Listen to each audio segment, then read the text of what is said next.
Eureka! Nous allons voir ensemble comment rempoter une plante. Voici les différentes étapes à suivre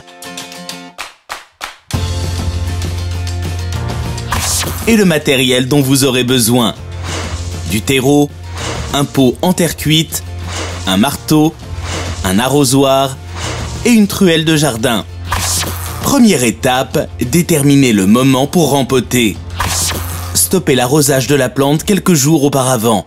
Saisissez-vous de la base des tiges, puis retournez le pot et tapotez sur le fond pour aider au dépotage.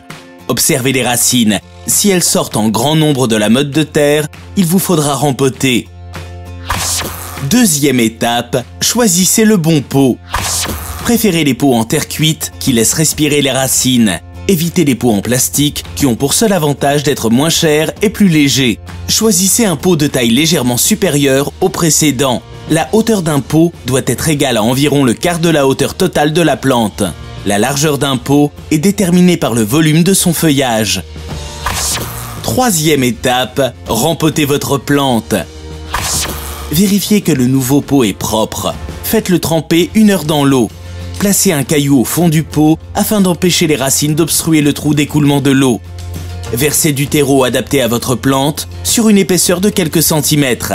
Puis, sortez la plante du pot, soit comme indiqué à l'étape 1, soit en cassant le pot avec un marteau si la plante de gros volume refuse de se détacher seule. Surtout, ne cassez pas la motte, cela nuirait à la plante. Posez la motte sur ce lit au centre du pot, bien verticalement.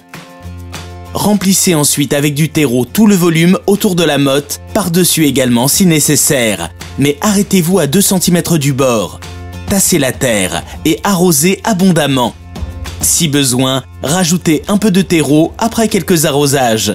Attendez quelques semaines avant d'ajouter de l'engrais. Quatrième étape, effectuez un surfaçage. Quand vous ne pouvez pas rempoter une plante, il faut effectuer un surfaçage. Grattez la surface de la terre sur environ 5 cm et retirez toute la terre au-dessus des racines. Descendez plus bas au travers des grosses racines. Ensuite, procédez doucement pour dégager la terre retenue sans blesser les racines et déposez un mélange adapté au végétal.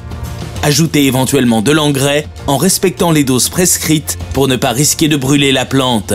Puis, tassez bien la terre. Pour finir, arrosez raisonnablement.